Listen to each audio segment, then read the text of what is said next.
দিয়েছি তো রক্ত, রক্তিরে তুমি আলো। বাংলাদেশ জাতীয়তাবাদী স্বেচ্ছাসেবক দলের ৪৬তম প্রতিষ্ঠা বার্ষিকী উপলক্ষে চট্টগ্রাম নগরীতে বর্ণাঢ্য র্যালি অনুষ্ঠিত হয়েছে।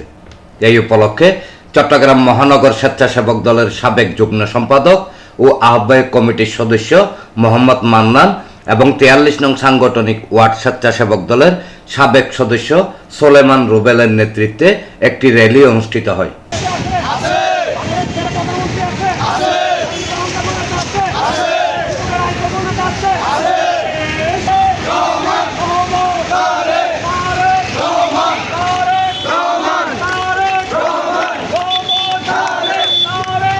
বুধবার বিকেলে নগরীর বাইজিদ থানার আনন্দবাজার এলাকা থেকে বিপুল সংখ্যক নেতা কর্মীর ট্রাক বহন নিয়ে লালখান বাজার এলাকায় যান।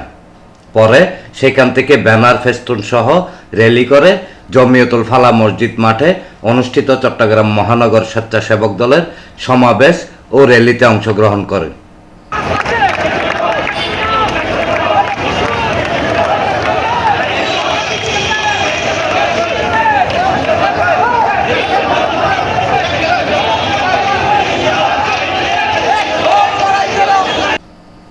র্যালিতে পাঁচলাইশ থানা স্বেচ্ছাসেবক দলের যুগ্ম আহ্বায়ক ওমর ফারুক, মোহাম্মদ কামাল, বাইজিদ থানা জিয়া মঞ্চের সভাপতি ইমাম হোসেন, নির্মাণ শ্রমিক দলের সাংগঠনিক সম্পাদক মোহাম্মদ জলিল, বি ইউনিট স্বেচ্ছাসেবক দলের সদস্য মোহাম্মদ ইসমাইল, সংগঠক মোহাম্মদ হৃদয়, রাজু ও নাইম সহ আরও অনেকে উপস্থিত ছিলেন।